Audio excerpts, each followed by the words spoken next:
몇 페이지 보냐 하면 164페이지 보겠습니다. 저도 그런 경험을 하지만 여러분도 아마 그런 경험을 할 거예요. 어떤 경험이냐면 우리가 예수 믿을 때 되면 예수를 이제 처음 믿을 때 되면 예수를 못 믿게 하는 그런 사람들이 생겨요. 그런 주변에 사람들이 생겨요. 우리를 핍박하고 못 믿게 하고 뭐 하는 사람들이 생겨요. 예를 들어서 여러분은 어떨지 모르겠습니다. 저는 이제 조금 어떤 시간을 정해서 하나님께 기도하겠다 이러면 꼭 어떤 사람이 찾아와요. 기도 못하게. 여러분 그런 경험 없으세요? 좀 있으시죠? 똑같아요. 저 가지고 어떤 경험을, 예를 들어서 이런 거예요. 나는 이제부터 한 몇 시간 동안 주님 앞에 기도해야지. 시간 딱 정해놓잖아요. 그럼 꼭 집안에 어른들이 찾아와요. 하필 그때만 딱 찾아와요. 그래가지고 나중에 어떤 데는 제가 표현 죄송하지만 문을 잠궈버려요. 그러면 어떻게 하시는지 아십니까? 문 두드리고 난리 나요. 그러면 없구나 이렇게 돌아가실 줄 알았는데 그게 아니고 지금 잘못됐나 이러고 문 두드리고 막 치고 난리 나는 거예요. 그럼 문을 열어줘야 또 어떻게 해요? 그것도 계속 그런 일도 생기고요. 온 일이 다 생깁니다. 부부가 서로 하나님 나라에서 한 관점을 가지고 살아가는 굉장히 중요합니다. 진짜로 중요합니다. 우리 박 집사님, 최 집사님, 우리 김창호 집사님, 김채영 권사님, 안 집사님하고 이렇게 또 천욱 집사님하고 이렇게 부부가 이렇게 살아가잖아요. 그러면 충돌이 없어요. 왜냐하면 가는 방향이 같고 같은 얘기를 들었기 때문에 이해를 해요.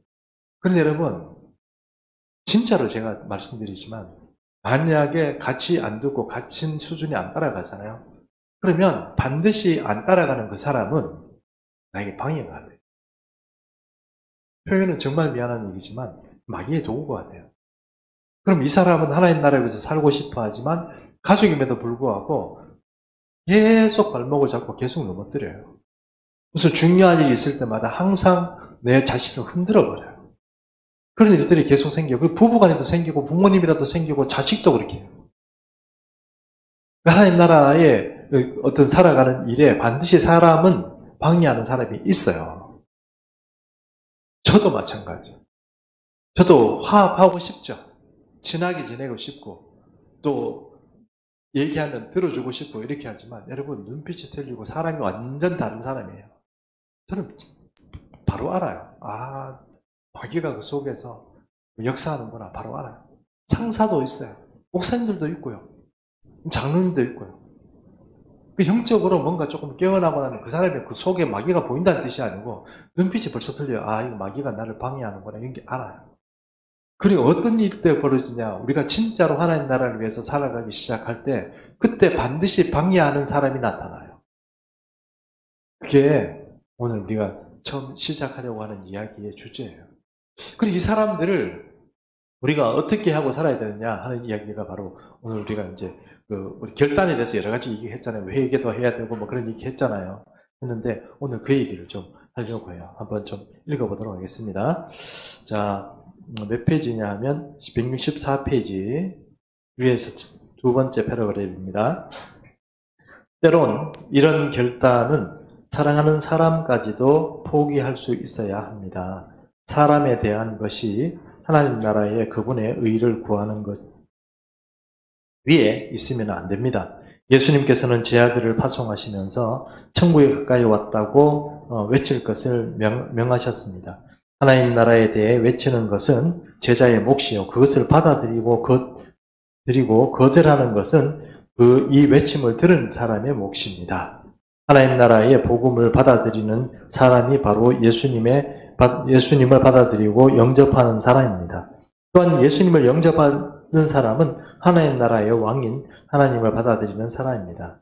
너희를 영접하는 자는 나를 영접하는 것이요 나를 영접하지 않는 자는 나 보내신 이를 영접하는 자는 나 보내신 이를 영접하는 것이니라. 이렇게 하나님 나라와 그 의를 받아들인다는 것은 매우 큰 희생을 강요하는 것입니다. 심지어 이 때문에 가족마저 저버려야 할 경우가 있습니다. 그러므로 예수님께서는 다음과 같이 말씀하십니다. 내가 세상에 화평을 주러 온 줄로 생각하지 마라. 화평이 아니라 거물주로 왔노라. 내가 온 것은 사람이 그 아비와 딸이 어미와 며느리와 시어머니와 불화하게 하려 함이니 사람의 원수가 자기 집안 식구니라. 이 아비나 어미를 나보다 더 사랑하는 자는 내게 합당치 아니하고 아들이나 딸을 나보다 더 사랑하는 자도 내게 합당치 아니하고 이렇게 말씀하셨어요. 예수님의 말이 여러분 다 이해하시겠지만 여러분 그게 하나님 나라를 살아갈 때 보면 반드시 내 주변에 있는 사람, 나하고 친한 사람, 나하고 같이 살아야 되는 사람, 이런 사람들이 나의 원수로 나를 막아서기 시작한다는 걸 이걸 반드시 이해를 해야 돼요. 그 사람들에게 우리가 화평의 어떤 제수처를 쌓고 그 사람을 위해서 품고 가야 되긴 하지만 그 중요한 게 있는데 그렇게 되면 여러분 하나님 나라의 일이 바로 이 진척이 안 된다는 겁니다. 내게서 이제 주님은 오히려 우리한테 이렇게 물으실지 몰라요. 네 식구를 사랑하냐 아니면 나를 더 사랑하냐. 이거 진짜 현실입니다, 여러분. 이게 현실이에요. 이게 아닌 것 같고 꼭 그런 식으로 극단적으로 질문해야 됩니까? 이렇게 얘기할지 모르지만 여러분 하나님 나라의 어떤 그 새로운 세계를 산다고 한번 결심하고 한번 제가 말씀하신 것처럼 기도의 시간을 만들어서 내가 해봐야지 아니면 뭔가 하나님께 어떤 그 시간을 만들지 한번 해보세요. 반드시 방해합니다. 반드시 방해합니다. 이렇게 되게 되어 있습니다. 그러므로 여러분 우리가 어떤 일을 할 때에 그 하나님의 나라의 어떤 그런 복음과 그러기 위해서 살고자 혹시 결단하시게 되면 이런 사람들조차도 우리를 방해한다는 그 사실 자체를 우리가 좀 이해를 했으면 좋겠다 하는 것입니다. 이 말씀은 예수님을 믿으면 무조건 가족에 대한 사랑을 끊어버려야 한다는 말입니까? 예수님을 따르게 되면 가족을 떠나야 한다는 말입니까? 절대로 그런 말은 아닙니다. 사실은 그 반대여야 합니다. 이 세상에서 가장 행복한 사람이란 인간관계가 하나님 나라의 경험으로 더욱더 아름다워지는 것을 체험한 사람입니다.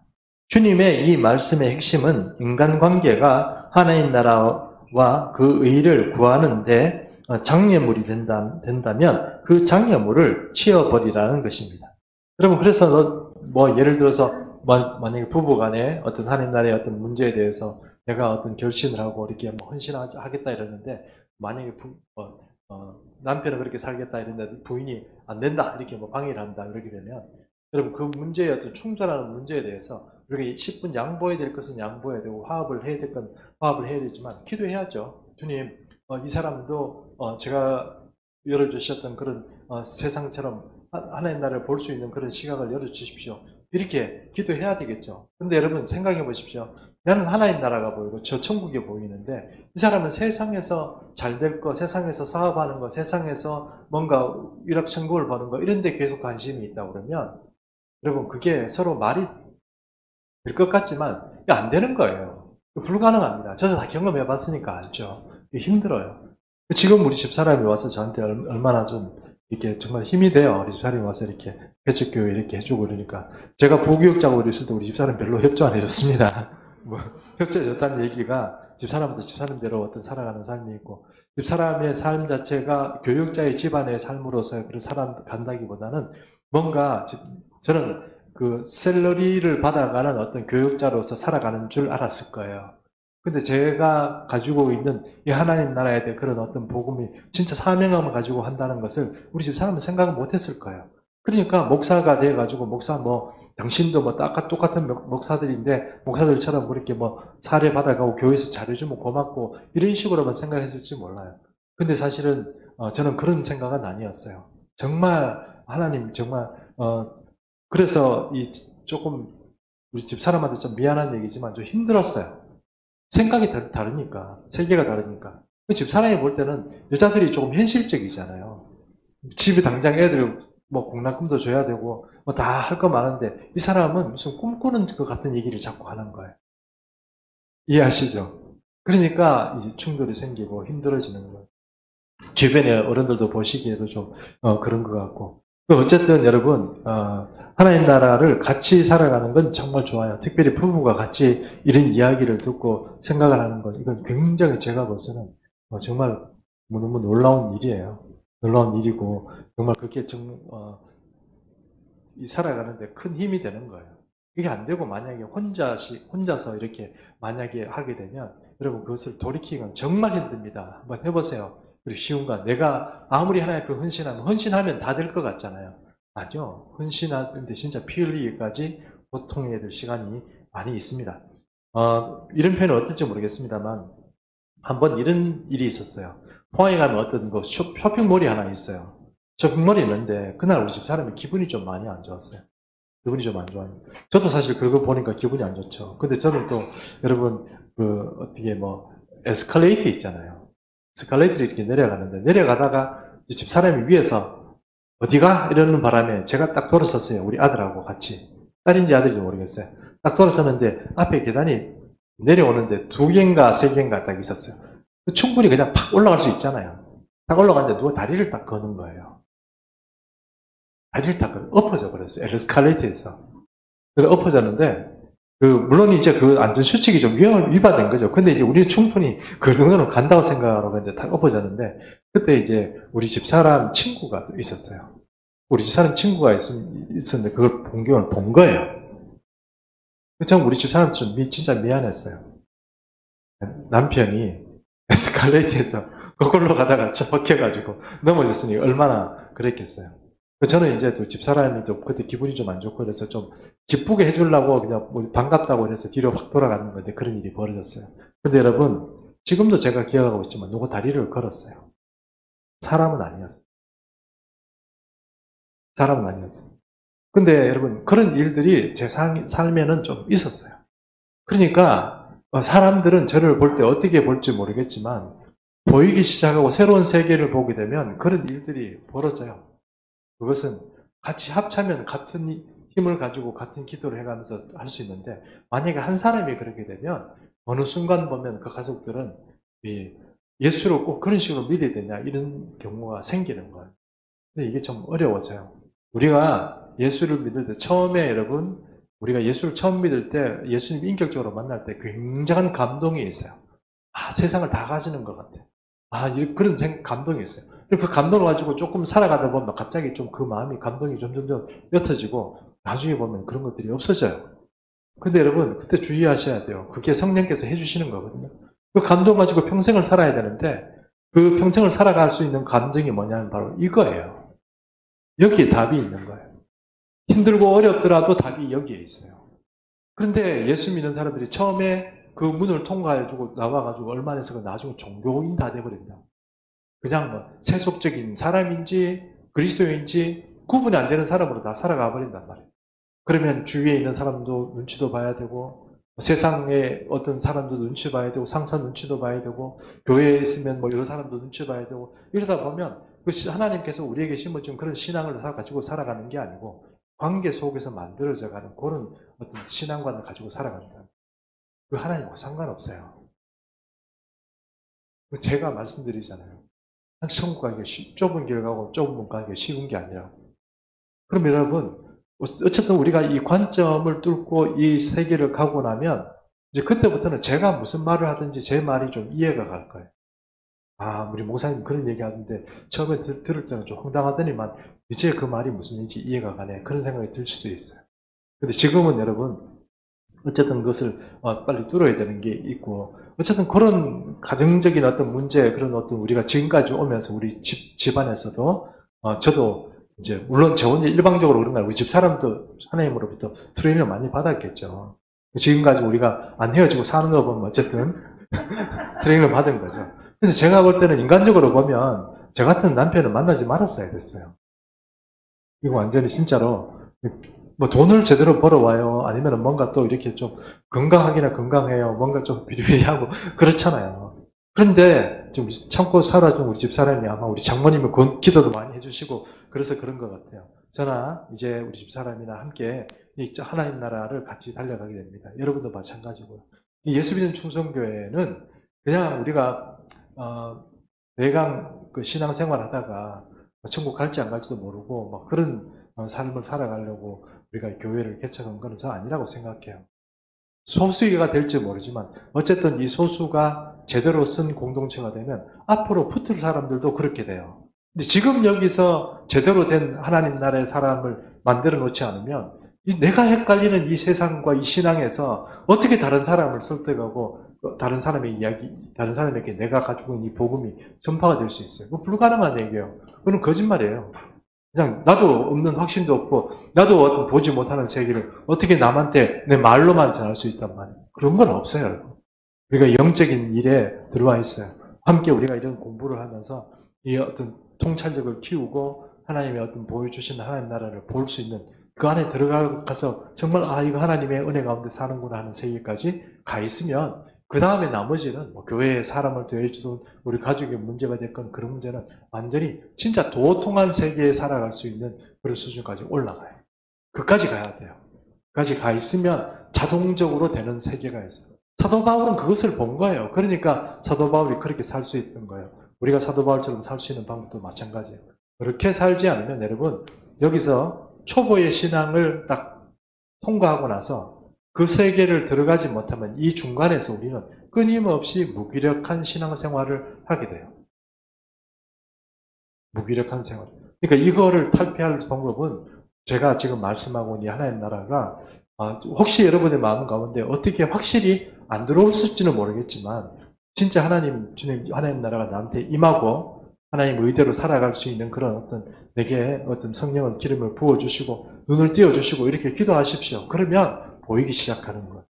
이거는 제가 만들어주는 건 아니지만 저는 가이드를 해주는 거고 일은 하나님께서 하시는 거예요. 그랬을 때 그때가 되는 거예요. 그렇게 됐으면 좋겠다는 거예요. 그런데 여러분 그 과정에서 그 문을 열을 통과하는 과정에서 반드시 방해되는 사람이 있다는 것을 여러분이 길을 막아 서고 있는 사람이 있다는 것을 명심하십시오. 그것은 여러분의 가족일 수도 있고 또 어떤 뭐 식구일 수도 뭐 자녀일 수도 있고 아니면 뭐 배우자일 수도 있고 이렇다는 거 부모일 수도 있고 그런데 그게 고통스러워요. 근데 그것을 다 뭐 원수다 이렇게 여기라는 뜻이 아니고 그것을 감내하면서 견뎌 나가야 문이 열리는 거예요. 그 고통을 견뎌내지 못하면 그냥 자동적으로 막 문 열린다 그렇게 생각하지는 마세요. 힘들지만 아이들도 포기를 해야 되고요. 남편도 포기를 해야 돼요. 이 사람 하나님께서 해주지 않으면 안 되는구나. 내가 이걸 뜯어고쳐야 되겠구나. 이 생각을 포기해야 돼요. 나라도 하나님 앞에 문제を잘 서자 이 얘기를 생각을 안 하면 안 돼요. 나부터 하나님께 진실하고 확실하고 영적으로 아주 충만한 어떤 하나님이 되면 그 다음부터 문제는 또 저렇게 되지만 내가 이 사람하고 싸워서 함께 뭐 하나님의 일을 하겠다. 절대 그런 일은 생기지 않아요. 그러므로 포기하는 그런 것들이 바로 오늘 우리가 지금 7번째 하는 이야기입니다. 자, 이게 좀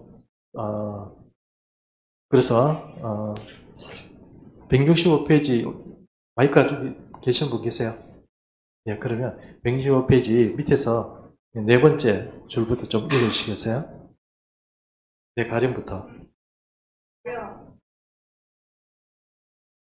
이란 나라를 생각해 봅시다. 미국은 기독교 문화가 그 주류를 이루고 있으므로 예수님을 믿는다는 이유로 가족을 떠난 사람은 많지 않습니다. 대부분의 경우 미국 문화에서 태어난 아이들은 부모의 관심과 기도 속에 태어납니다. 부모와 아내와 자녀가 함께 기도하는 가정, 주님을 같은 주로 모신 가정들이 많이 있는 나라는 행복한 나라입니다. 그런 면에서 미국은 하나님의 축복을 받은 나라입니다. 그러나 불행하게도 세상의 모든 나라들이 그런 것은 아닙니다. 세상의 모든 가정이 그런 것은 아닙니다. 어떤 나라에서는 예수님을 믿었다는 이유로 가족으로부터 영원히 제명되는 경우도 많습니다. 목숨을 내놓고 예수님을 믿어야 하는 나라에서는 죽음을 각오하고 예수님을 믿는 사람도 많이 있습니다. 부모에게 맞아서 시퍼렇게 멍든 몸을 끌면서 교회에 나가는 사람도 이 세상에 많이 있습니다. 예수님을 목숨과 바꾸어 가면서까지 가족으로부터 거절당하면서까지 믿어야 하는 이와 같은 경우가 세상에는 허다하게 많습니다. 예수님을 믿고 하나님 나라를 받아들인다는 결단은 위대한 결단으로 큰 희생을 감수할 것을 각오해야 하는 결단입니다. 그렇습니다. 이게 이제 큰 희생도 감수해야 할 것을 각오하는 그런 결단이어야 한다 하는 것을 지금 말하고 있습니다. 자, 만약에 여러분 그 이슬람 지역에서 예수를 믿는다 이렇게 되면 그 사람 목숨 내걸고 믿어야 되거든요. 아시죠? 바로 출교를 당하거나 쫓겨나거나 뭐 그런 있지 않습니까? 그 제가 알기로는 선다신인가, 예, 그 어떤 그 사람의 이야기를 들어보면 예수님 믿는다고 집안에 쫓겨나잖아요. 그래서 선다신을 죽이겠다고 이렇게 해서 이제 모든 그 일가 친척들이 다 모여서 선다신을 이제 죽이려고 막 이렇게 사람들이 다 모였습니다. 근데 이제 부모가 이제 안타까우니까 니 빨리 도망가라 이렇게 하면서 도시락을 사줬다는 거 아닙니까? 도시락을 얘기를 한번 말씀드린 적이 있습니다. 엄마가 도시락을 사준 거예요. 그 도시락을 가지고 이제 어디 가다가 나무 밑에서 좀 쉰다고 도시락을 이렇게 놔두고 이제 잤는데 어떤 노인이 그걸 도시락을 훔쳐서 먹었다는 거 아닙니까? 죽었죠. 그 노인이 죽었어요. 엄마가 어떤 겁니까? 선다심을 죽이려고 했던 거죠. 그런 세계가 있는 거예요. 그런 세계에 있을 때 여러분 내가 목숨 걸고 예수를 믿겠다는 게 어지간히 좋아야 어지간히 미쳐야 그게 가능하겠습니까? 그렇죠? 그처럼 하나님 나라는 약간 이렇게 표현은 좀 너무 러프한 표현인지 모르겠지만 살짝 사람을 미치게 만드는 게 있어요. 그 보면 여러분 그거는 성경에도 몇 가지 얘기가 나오지만 진주를 장사하는 사람이 진주를 많이 가지고 자기가 가지고 진주를 장사하고 딜을 하고 이러는데 어느 순간 진짜 좋은 진주를 발견을 한 거예요. 진주 장수가 아니면 보지 못할 진짜 최고의 어떤 진주를 발견한 거예요. 그러니까 어떻게 합니까? 자기 진주는 아무것도 아닌 거예요. 다 팔아가지고 그거 하나를 사는 거예요. 그처럼 천국을 그렇게 하나님 나라를 본다는 것은 여러분 그게 그렇다고 해서 우리 삶이 모두 무너지고 우리가 그렇게 되는 거 아니에요. 갑자기 사람이 구름 위에 올라가고 이런 뜻이 아니에요. 이 땅에 살고는 있지만 이 땅에서부터 천국을 살 수 있는 그런 조건이 되는 것은 사실은 우리가 무슨 노력을 하고 이 세상에서 뭔가 잘 되고 그런 복을 받고 이런 문제가 아니고 천국을 우선 들어가야 돼요. 천국을 들어가야 돼요. 진짜 천국을 하나님의 통치가 우리 가운데 있는 그런 삶을 살기 시작할 때 그것이 가능하다는 거예요. 그것이 여기에서는 제3세계 이야기인 것처럼 그렇게 얘기했지만 지금 미국도 마찬가지고 대한민국도 마찬가지예요. 너무 세속화되고 이래가지고 너무 세속화되고 이러다 보니까 진짜로 하나님을 진짜로 믿는 사람이 돼야 돼요. 그 사람이 천국 갑니다. 가짜를 믿고 행위를 부인하고 예수 믿는 사람인지 아닌지 좀 뭔가 이렇게 하는 거 그런 사람 보면 미안하지만 그 사람은 성경이 말하고 있는 것처럼 천국 못 가게 돼 있어요. 하나님 나라의 위협을 못 받습니다. 천국은 들어갈 수 있어요. 그러나 천국에 못 간다는 얘기가 아니고 천국 들어갈 수 있어요. 그러나 우리가 지금 하나님 나라의 이야기 공부하는 건 뭡니까? 하나님 나라의 유혹을 받겠다는 거잖아요. 유혹은 못 받아요.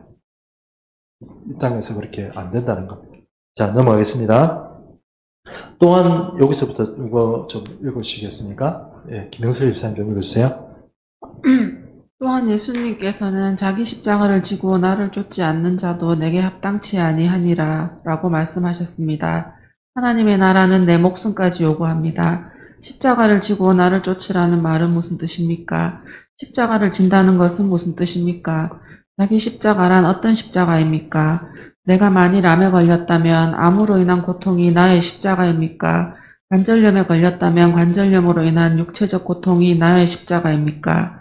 남편이 벌컥 화를 자주 내는 사람이라면 이런 사람하고 평생 살아야 하는 것이 나의 십자가입니까? 술집을 운영하거나 술집에서 술 따라주는 생활을 하면서 예수님을 믿어야 하는 것이 나의 십자가입니까? 음담패설이 난무하는 환경에서 직장 생활을 하면서 예수님을 믿는 것이 나의 십자가입니까? 힘들긴 할 것입니다. 그러나 이러한 것들이 자기 십자가는 아닙니다. 이러한 것들은 짐입니다. 파괴하여 없애버려야 할 무거운 짐입니다. 십자가는 짐이 아닙니다. 십자가는 죽음이 있는 자리에 세워진다는 사실을 기억하십시오. 십자가의 무거운 짐을 지고 계속 간다는 말은 핀트가 안 맞는 말입니다. 당신이 십자가를 지고 간다면 당신은 반드시 골고다까지 가서 자신이 십자가에 못 박혀 죽어야 합니다. 네, 여기까지 읽고요. 여러분 생각해보세요. 우리 이런 얘기 많이 하죠.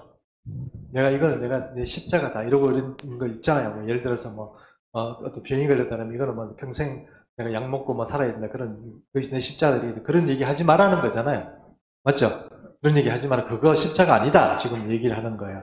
그러니까 내가 저 인간하고 같이 평생 살아가 내 십자가다. 이런 식으로 얘기하지 말라는 거예요. 그런 뜻이 아니라 그런 십자가가 아니라는 거예요. 그게 이제 그냥 짐이라는 거지. 그 짐은 어떻게 해야 됩니까? 짐은 어떻게 해야 됩니까? 주님께 맡겨야죠. 주님께. 수고하고 무거운 짐진자들아. 다 내게로 오라는 거 아닙니까? 그러므로 만약에 뭐 어떤 아까 말씀드린 것처럼 집안에 어떤 문제가 있고 내가 하나님 나라를 살아가는데 어떤 충돌이 있고 문제가 있으면 좀 괴롭고 힘들지만 시간이 많이 걸릴지 모르지만 그 짐을 어떻게 해야 돼요? 하나님께 맡겨야 돼요.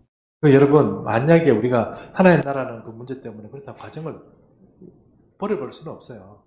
그렇잖아요. 그 가정을 끌고 가야 되는데 그 가정을 끌고 가고 이렇게 할 때는 기도하고 이렇게 해서 진짜로 끊임없이 자식이 됐던 배우자가 됐던 부모님이 됐던 하나님께 계속 맡기면서 기도하며 나갈 때 거기에 변화가 일어나요. 그러므로 짐은 주님께 맡긴데 십자가를 지라는 게 그런 뜻이 아니라 하는 것입니다. 보십시오. 제가 읽겠습니다. 보십시오. 아무든지 나를 따라오려거든 자기 십자가를 부인하고 예수님의 이 말씀은 무엇을 말합니까? 자기를 부인한다는 것은 뭘 말합니까? 술을 안 먹는다는 말입니까? 담배를 거부한다는 말입니까? 주님은 물건을 부인하라는 것이 아니고 나 자신을 부인하라고 하셨습니다. 이에 대해 예수님의 말씀 전모는 이렇습니다. 또 무리에게 이르시되 아무든지 나를 따라오려거든 자기를 부인하고 날마다 제 십자가를 지고 나를 쫓을 것이니 누가복음 9장 23절 물건에 대한 부인은 자기 중심적인 부인이고 자신에 대한 부인은 그리스도 중심적인 부인입니다. 이 말은 여러분 줄을 좀 끊어 놓으십시오. 물건에 대한 부인은 자기 중심적인 부인이고 자신에 대한 부인은 그리스도 중심적인 부인입니다. 그리스도에 입각해서 내가 살아간다 그런 의미입니다. 십자가는 사람을 죽이기 위한 기구입니다. 아무든지 나를 따라오려거든 자기를 부인하고 날마다 제 십자가를 지고 나를 쫓을 것이라는 말씀은 모든 그리스도인들이 육체적 죽음을 통과해야 한다는 말이 아닙니다. 그렇지만 이 말씀은 그리스도를 따르기로 한 모든 사람들은 죽음까지도 각오해야 한다는 말입니다. 됐죠? 예. 그래서 여러분, 예수 믿는 사람에게, 이런, 이제, 제가, 좀 신앙생활을 어릴 때부터 교회에서 한 건 아니지만, 나중에 우리가 신앙의 어떤 정리를 해보면서, 이쯤 나니까, 어떤 그리스도인이 좋을까, 이렇게 생각하면, 선하고 착하고, 그리고, 그냥 이렇게, 순종 잘하고 복종 잘하고 그런 그리스도인보다는 사실은 좀 독한 기질이 있는 그리스도인이 잘 되겠다는 생각을 많이 해요. 뭐 이 사람은 간격이 없어요. 예를 들어서 제가 아는 목사님들이 많은 목사님들이 옛날에 뭐 예를 들어서 부산의 포도원교회 김문우 목사님 같은 교회 큰 교회잖아요. 그 교회에서 재정을 어떤 분한테 맡겼는데 그분이 정말 착하고 선하고 정말 신앙 좋으신 장로님인데 돈을 떼먹어 버렸어요. 교회 돈을. 근데 교회 돈을 왜 떼먹은지 아세요? 악한 마음이 떼먹은 게 아니에요. 자꾸 누가 돈 좀 빌려달라고 하고 이러니까 교회 돈을 그렇게 마음이 약해가지고 그런 거예요. 그게 착한 거예요. 이해가세요? 천국을 살아가는 사람들의 마음 가운데는 경계선이 분명해야 될 게 있어요. 내가 이 부분에 대해서는 이 경계선을 분명히 잘 못하는 사람이 있어요. 이렇게 되면 세상을 한 다리 걸쳐놓고 하나님도 한 다리 걸쳐놓고 이러면 천국 간다고 생각하는데 물론 천국 갈 수는 있겠죠. 예수님 믿었기 때문에. 그러나 여러분 그렇게 되면 이 한 세상의 다리를 거쳐놓고 생각도 사고도 예수 믿는 사람으로서 주님이 주시는 어떤 그런 사고와 주님이 주시는 어떤 세계관 가운데 살아가는 것이 아니고 세상적인 사고가 이렇게 사고가 섞여 있는 사람은 그 사람은 조금 힘들어요. 신앙 자체가. 발전도 없고 그렇게 되는 거예요. 그래서 여러분 자기 십자가를 한다는 것은 여기 말하는 것처럼 무슨 물건을 부인하고 착한 사람이 되어라 이런 뜻이 아니고 예수 중심적인 사고를 가진 사람이 되어야 되는 거예요. 예수 아니면 예수님이 시키면 거기에 목숨을 걸어야 되는데 목숨은 안 걸고 내 안에서 그냥 내 수준에서 다 판단하고 살아가는 거예요. 착해 보여요. 복종해 보여요. 순진해 보여요. 그런데 주님 보실 때는 얘는 이렇게 해도 되고 저렇게 해도 그럼 그거는 좀 문제가 되는 거예요. 그래서 여러분 하나님 나라 천국 백성이 되려고 그러면 뭔가 자기 부인이 확실하게 되는 사람이라 해야 돼요. 확실하게. 내 삶의 어떤 그런 경계도 확실하게 되는 사람이지. 그거에 분명하지 않으면 여러분 이 천국 들어가기가 진짜로 힘듭니다. 확실하게 하셔야 돼요. 자, 계속 넘어갑니다. 여기 제가 노란색이 있는데 한번 읽어보겠습니다.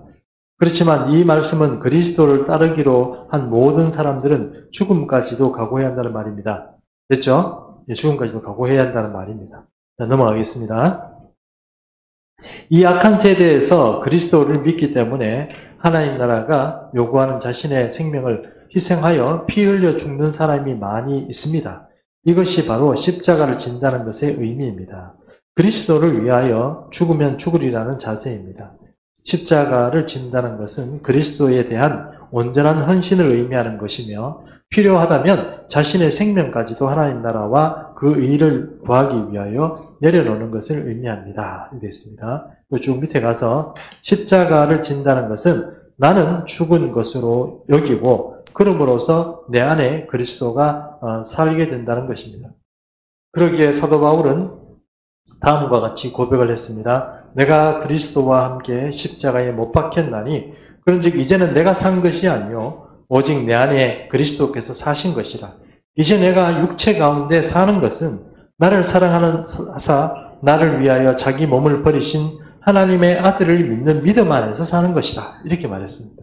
그러니까 내가 지금 살아가는 건 이유는 뭡니까? 나를 위해서 사는 거예요? 그럼 좀 바꿔서 얘기할까요? 우리 좀 표현은 미안하지만 저는 우리 아들이 딸이 있으니까 저는 제 삶 자체가 우리 시원이와 우리 연희를 위해서 살아야 되는 거예요. 확실하게 얘기하십시오. 아닙니다, 여러분. 누구를 위해서 사는 거예요? 나를 위해서 십자가에 대속해 죽으신 예수 그리스도를 위해서 그 아들의 믿는 믿음 때문에 살아가는 거예요. 여러분, 저도 옛날에 이런 표현하면 좀 어떨지 모르겠습니다만 우울증에 시달린 적이 있습니다. 우울증에.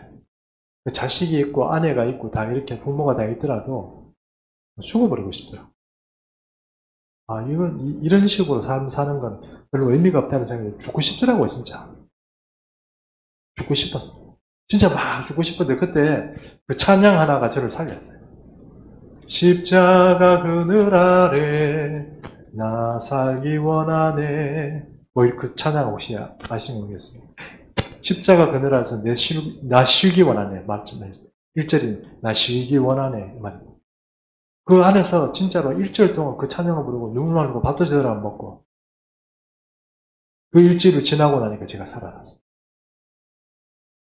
그 우울증 같은 거 시달리고 그렇게 해보면 저도 여러분 중에도 아마 그런 사람이 있을지 모르겠습니다. 여성들도 어떤 시기가 되면 그런 거 겪기도 하고 남자들도 안 겪는 것 같은데 용감한 것 같은데 겪더라고요, 보니까. 그런 시기를 이렇게 막 지나고 나면서 이제 어떻게 다시 살아나왔습니다. 어쨌든 우리가 우리 자신을 위해서 사는 것이 아니고 진짜로 십자가 아래에서 새롭게 태어나지 않으면 생명에 우리가 살아가는 어떤 생명에 이유가 없어요. 저는 거기서 내가 하나님 안에서 그냥 십자가에서 쉬어야 되겠구나.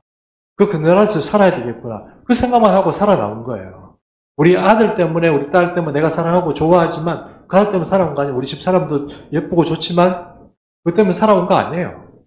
그냥 끝내려고 그랬어요, 진짜로. 우리 부모님도 뭐 그렇지만, 그냥 미국에서 공부할 때인데 그냥 거기서 사라져버리고 싶었어요. 그냥 여기서 그냥 홈리스로 살든지 어떤지 거기서 끝내버리고 싶어요. 그런 그 유혹에도 시달려고 그랬는데 거기서 어쨌든 살아왔어요. 그게 뭐 때문에 그러냐면 십자가 때문에 그래요. 여러분 사신, 확실하게 제가 다시 한번 여러분에게 질문합니다. 자식이 있잖아요. 자식을 키워야 되고, 주님에게 주시는 의무죠. 여러분, 하나님보다 앞서면 여러분, 그 잘못 사시는 거예요. 어느 순간 의미 없어집니다.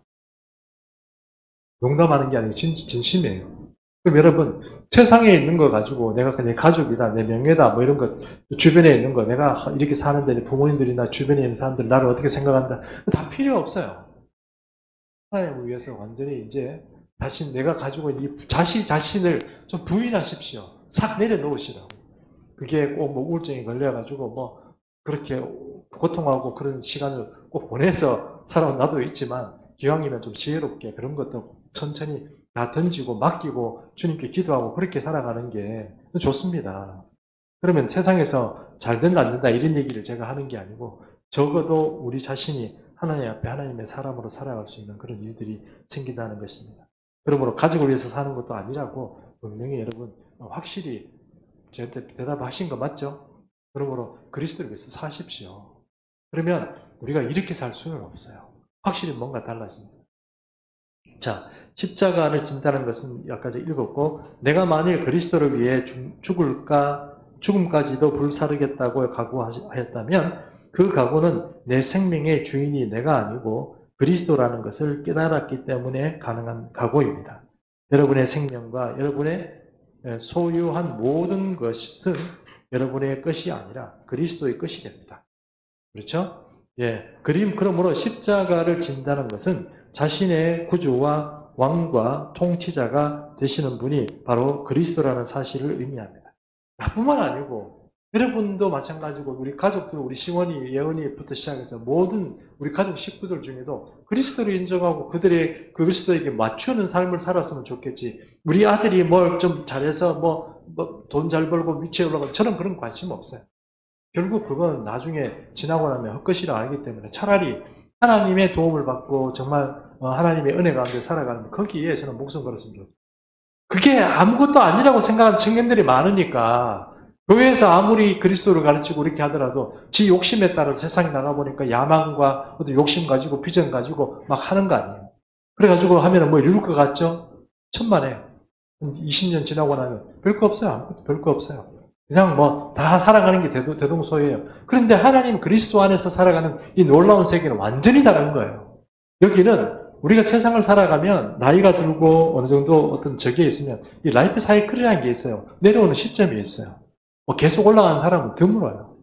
사이클이 있거든. 내려오게 돼 있어요. 체력도 떨어지고 돈도 떨어지고 다 떨어지게 돼 있어요. 근데 하나님 나라의 세계는 어때요?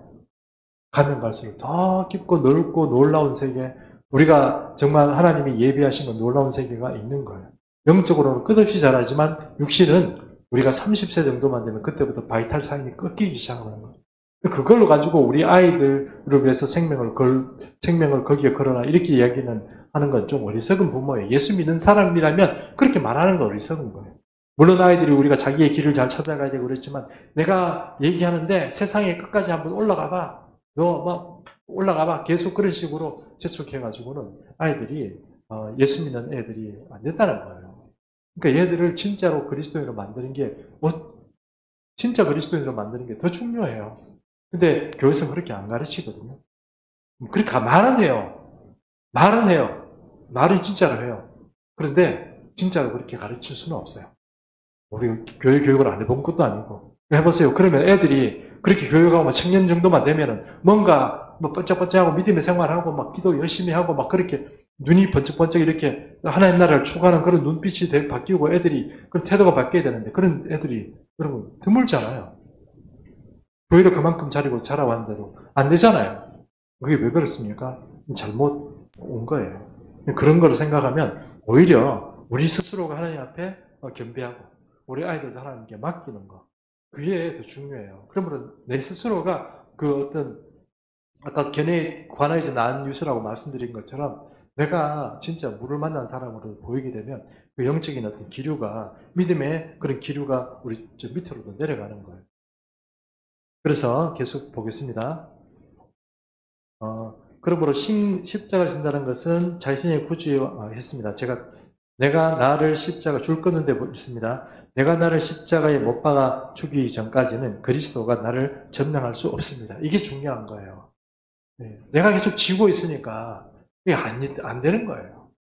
그러니까 여러분 우리가 왜 이렇게 무기력할까? 왜 믿음이 실리게 나타날까? 거기는 시간을 내 마음대로 쓰고 돈도 내 마음대로 쓰고 또 모든 관계도 내 마음대로 하고 내가 설정한 대로 그냥 살아가니까 이게 주님께 점령이 안 되는 거예요. 시간도 주님께 드리고 물질도 주님께 드리고 이렇게 무조건 다 팔아서 다 하라는 그런 의미가 아니고 뭔가 주님한테 그 줄이 잡혀야 되는데 그게 아니고 내가 다 하는 거예요. 그렇게 되면 여러분 거기에는 역사가 나타나고 하나님 나라가 이렇게 열리지 않는다는 것입니다. 우리의 선택은 이것입니다. 누가 나의 주인인가? 나 자신인가? 아니면 그리스도인가? 내가 내 십자가를 지고 나서 십자가에 매달린 후 내가 죽어야지 내 안에 그리스도가 부활하십니다. 죽는 것은 나이고 사는 것은 그리스도입니다. 이게 중요하다는 것입니다. 여기 있는 것은 내용은 개인적인 어떤 내용이라서 넘어가도록 하겠습니다. 넘어가서 이제 거의 다 왔습니다. 170페이지에 170페이지 위에서 셋째 줄 보겠습니다. 그럼 여러분, 하나님 나라를 우리가 선택하는 거, 결단하는 것은 그래서 영원한 결단입니다. 지금 우리가 여기서 우리가 이렇게 뭔가 이렇게 성경을 공부하고 이렇게 해가지고 우리가 조금 더 어떤 뭐 나은 삶을 살자, 아니면 그리스도에 좀 더 복받는 삶을 살자, 아니면 교회가 좀 더 부흥하는 삶을 살자, 뭐 이렇게 요구하려고 하는 게 아니고, 이것은 여러분 우리 개인적인 어떤 면에서 볼 때 이거는 영원한 결단이에요. 아주 영원한, 진짜 살아가기 위한 결단이에요. 여러분 보십시오. 길은 only 좁은 문밖에 없어요. 예수님이란 문을 통해야만 좁은 길이 열리는 거지, 내가 넓은 길로 가다 예수님 만날 수는 없어요. 그리고 좁은 길을 통과, 예수님만 길을 통과했는데 내가 넓은 길로 가면 그 문을 잘못 통과한 거예요. 그럼 여러분, 예수님이 가신, 천국에 가는 길은 주님이 정하신 그 길밖에 없어요. 그러니까 그거를 잘 생각하고 우리가 살아야 되는데, 그것이 거기에 가겠다고 결단하라는 거예요. 그 결단은 아주 중요한 결단이고, 그것은 영원한 생명을 결정하는 그런 결단이 된다 하는 것입니다. 그래서 박스 세 번째, 영혼을 결정하는 선택이다 하는 것을 제가 한번 제목 잡아봤습니다. 하나님 나라를 조금 읽어주시겠어요? 하나님의 나라는 영혼을 결정짓는 결단입니다. 그 한 번의 결단이 우리의 미래를 결정짓습니다. 예수님께서는 다음과 같이 말씀하셨습니다. 내가 또한 너에게 말하노니 누구든지 사람 앞에서 나를 시인하면 인자도 하나님의 사자들 앞에서 저를 시인할 것이요, 사람 앞에서 나를 부인하는 자는 하나님의 사자들 앞에서 부인함을 받으리라. 누구든지 임난하고 제 많은 세대에서 나와 내 말을 부끄러워하면 인자도 아버지의 영광으로 거룩한 천사들과 함께 올 때에 그 사람을 부끄러워하리라. 미래의 심판의 날이 현실로 될 날이 있을 것입니다. 그날이 오면 하나님께서는 선인과 악인을 나누십니다. 그때가 바로 그리스도께서 권능과 영광 가운데 오셔서 하나님 나라의 자녀들은 구원하시고 어둠의 자녀들은 버리시는 날이 될 것입니다. 하나님 나라는 그렇게 영광과 권능으로 임하십니다. 그렇습니다. 여기서 이제 제가 읽어보겠습니다. 그러나 하나님의 은혜로 하나님께서는 심판 전에 그의 아들을 우리 인간에게 보내셨습니다. 그리스도께서 우리에게 오셔서 하나님의 나라의 요구 조건과 그 축복들을 모두 수용할 것을 다음과 같이 말씀하셨습니다. 회개하라, 천국이 가까웠다. 이 말은 회개하고 하나님 나라를 받으라는 말입니다. 하나님 나라를 받으십시오. 예, 그래서 여기 하나님 나라를 받으십시오.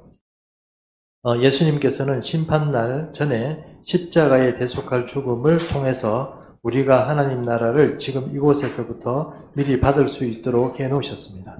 이게 중요합니다. 그러니까 하나님 나라를 지금 우리 현실에서 받는 게 중요합니다. 여러분 보십시오. 주변에 이렇게 주변이 아니고 이거 살아가면서 이런 얘기를 다 들으면 진짜로 하나님 나라를 받겠다는 생각을 해야 됩니다. 근데 주변에는 돌아보면 없어요. 주변에 보면 하나님 나라가 어떤 가능성도 없고, 여러분 만약에 오늘 성경 공부를 우리 같이 하다가 이거 딱 덮고 집에 가는 길에서 하나님 나라를 발견할 수 없어요. 어떻게 해야 됩니까? 주님께 구해야 됩니다. 구해야 됩니다, 여러분. 이게 여러분, 하나님 나라가 우리가 성경에서 말하고 있는 것처럼 쉽게 이 땅에서 열리는 게 아니에요. 마귀가 판치는 세상이에요.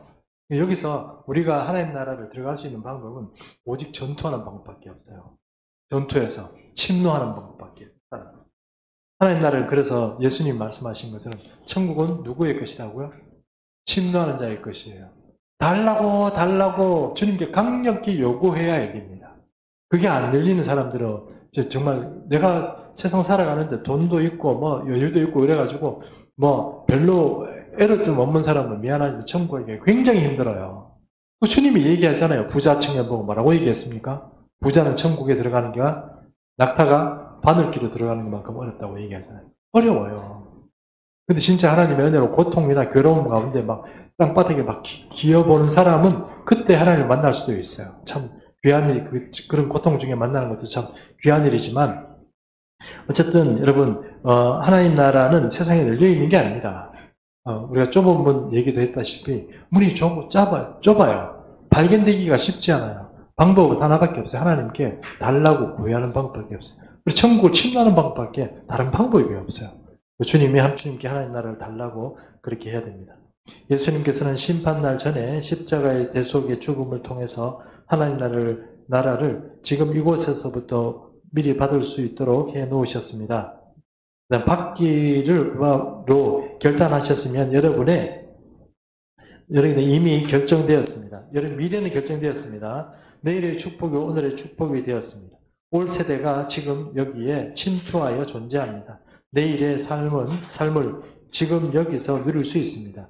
천국이 이 땅에 이미 도래했습니다. 그렇다면 우리가 할 일이 무엇일까요? 천국이 도래했는데 우리가 할 일이 무엇입니까?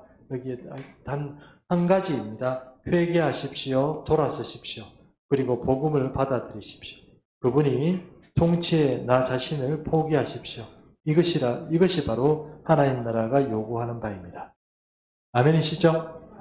네, 좋습니다. 그러면 여러분, 우리가 예를 들어서 세 가족을 전도를 했어요. 예수 믿는 사람은 이제 교회 전도를 해가지고 이 사람을 예수를 영접하고 하나님의 터치도 해가지고 예수님 믿게 됐어요. 예수님 믿게 됐는데 이 사람에게 뭐가 없는 거예요, 아직은? 처음 예수를 믿고 막 감격이 있고 막 그러는데 이 사람에게는 아직 뭐가 없어요?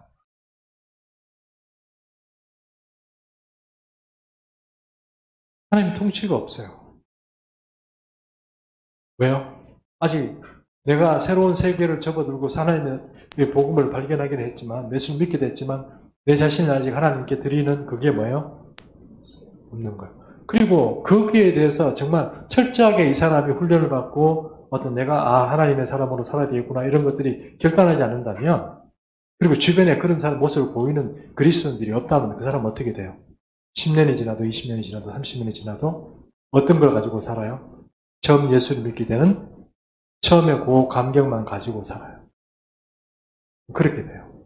근데 여러분, 그게 아니고 하나님 나라의 통치에 우리에게 맡기고 우리 삶 자체가 예수 그리스도와 함께 십자가에 딱 같이 못 박혀 버렸다고 그러면 우리에게는 놀라운 세계를 살아가는 그런 하나님 나라의 축복이 우리에게 있는 거예요. 그래서 하나님 나라를 구하는 사람이란 것은 먼저 하나님께 구해야 돼요. 그것은 우리가 장애가 있다면 바로 이 두 가지라고 할 수 있습니다. 첫 번째, 회개입니다. 회개입니다. 나는 회개할 게 없는데 이러면 여러분, 나는 회개할 게 없어요. 여러분 저를 보실 때 이모 목사는 회개할 게 많은 사람일까요? 대답을 못 하시네요. 그럼 생각해 보십시오. 목사가 짜들이 무슨 특별한 무슨 살인을 하겠어요? 도둑질을 하겠어요? 남을 욕하고 가지고 돌 던지고 이러겠어요? 이런 걸 잘 안 하겠죠? 그럼에도 불구하고 오늘 회개할 일이 없을까요? 있을걸요? 그렇지 않겠습니까? 누구에는 회개할 일이 있는데 그 회개에 대해서 내가 자신을 잘 몰라요. 내가 뭘 회개해야 되는지, 내 마음 상태가 어떤지, 내가 숨겨놓은 게 하나님은 다 알고 계신데도 불구하고 나는 숨겨놓고 그냥 이렇게 잠재시켜놨단 말이에요. 그걸 다 까발려서 하나님 앞에 이렇게 온전히 하지 않으면 항상 하나님이 우리를 다스리는 데서 방해가 됩니다. 그게 죄가 남아있으면 안 돼요. 그 죄를 하나님 앞에 회개해야 되는 거, 철저한 회개가 필요해요. 그리고 오늘 우리가 봤던 것처럼 결단이 좀 필요해요. 그리고 좀 하나님 나라를 살아가는 데는 조금 저 같은 사람한테 얘기도 좀 듣는 게 좋을 것 같아요. 영적으로든 아니면 신학적으로든 이런 얘기 좀 들어야 그렇구나, 내가 대비를 하지. 안 그러면 수도 없이 또 하다가 절망하고 낙심하고 낭망하고 때려치우는 거 아니에요? 신앙생활 그렇게 하다 대강 이렇게 하는 게 신앙생활인가 보다 이렇게 하는 사람도 많잖아요. 놀라운 세계가 있음에도 불구하고 미리 포기해버리잖아요. 그렇게 해서는 안 되겠다 하는 것입니다. 오늘 두 가지 회개와 결단, 이 두 가지를 지금 우리가 오늘 천국에 들어가는 뭡니까? 그렇죠? 예, 키입니다. 핵심적인 키고 조건입니다. 회개하는 것, 그리고 천국을 받아들이는 것. 이 두 가지인데, 이 받아들인다는 것 자체는 우리가 말하는 것처럼 받아들이는 것 자체는 여러 가지 말이 있지만 거기는 내가 하나님 나라를 위해서 살겠다, 그리스도를 위해서 살겠다는 그런 결단이 같이 있다는 것. 이 두 가지가 키포인트다 하는 것입니다.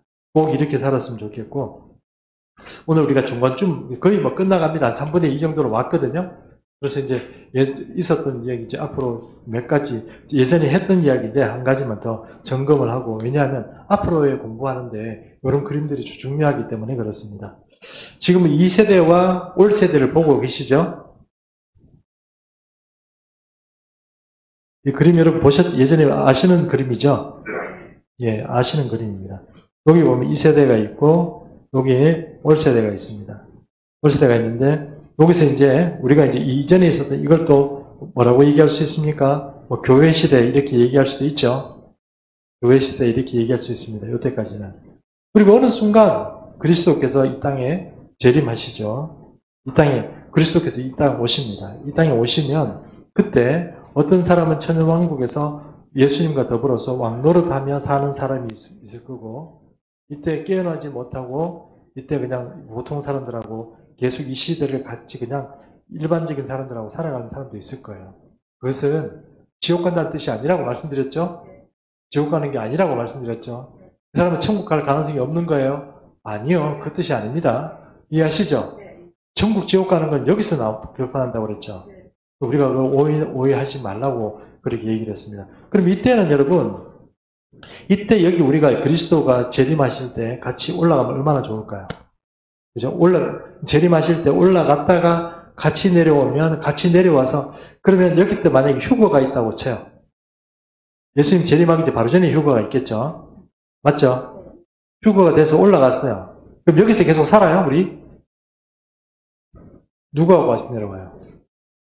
그리스도가 다스린다고 그랬으면 내려와야 될 거 아니에요. 이해하시죠? 예, 여러분, 이 초대기의 사도들이 이 그림 자체를 잘 이해하지 못해서 이런 얘기한 거 아니에요. 올라간다 그러면 올라가는 거고, 내려온다면 내려오는 거예요. 올라갔다가 거기 살고 이런 게 아니고, 분명히 성경은 내려온다고 다시 얘기를 하고 있어요. 내려와 있어요.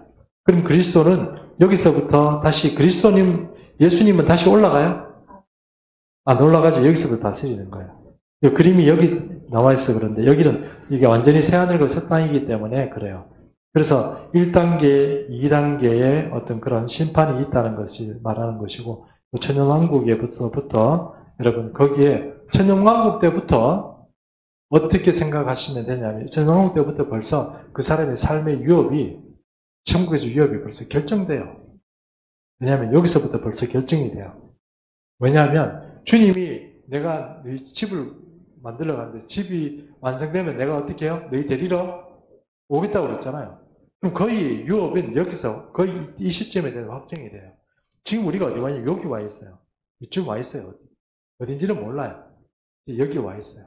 그럼 예수님 우리가 살아 생전에 주님이 진짜로 올 수도 있고 아니면은 우리가 뭐 죽어서 오실 수 있겠죠. 그렇지만 저는 기왕이면 빨리 왔으면 좋겠다 생각해요. 제 살아있을 때 왔으면 좋겠다 이런 생각은 해요. 어쨌든 그래 그리스도의 재림이 있다는 거예요.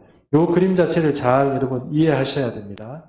그래서 하나님 나라의 복음이라는 게 정말로 굉장히 밀접한 관계를 가지고 있고 하나님 나라의 복음 신학적인 해석 자체가 창세기부터 시작해서 요한계시록까지 일관되게 가지고 있는 하나님의 메시지들이 있어요. 그것들을 우리가 잘 알아차려야 되는데 어떤 사람은 그것만 하고 이 사람은 이것만 하고 어떤 경우는 종말론만 하고 이렇게 되면 이 하나님 나라가 우리가 살아가는데 진짜로 하나님 백성을 살아가는데 조금 부족해요. 그러므로 우리가 지금 결단하고 이 영원한 세계를 결정하는 문제에 지금 우리가 빨리 결단해야 된단 말이에요. 자꾸 미루고 나중에 좀 하자 이러고 내가 우리 가족 때문에 안 된다 그러고 내가 좀 돈이 없어 안 된다 그러고 내가 좀 처지가 이래도 안 된다고 그러면 안 된단 말이에요. 지금 빨리 결단하고 여러분이라도 먼저 하나님 앞에 완전히 바쳐진 사람이 돼야 여러분이 전도하는 사람이 됐든 아니면 여러분 가족이 됐든 그 사람들이 하나님 사람으로 만들어갈 수 있지. 이 시대에 우리 말 듣고 예수 믿는 사람이 누가 있겠어요? 그렇지 않습니까? 확실하게 우리가 증거를 보이지 않으면 성령의 은혜 가운데 보여주지 않으면 우리 이 시대에 누구를 전도하겠어요? 누구를? 진짜 하나님이 정한 사람 외에는 그렇지 않겠습니까? 그러므로 우리 예수비전 충성교회는 우리 그런 공동체로 계속 이렇게 우리 함께 기도하며 살아가는 그런 공동체 됐으면 좋겠습니다. 예, 오늘 제가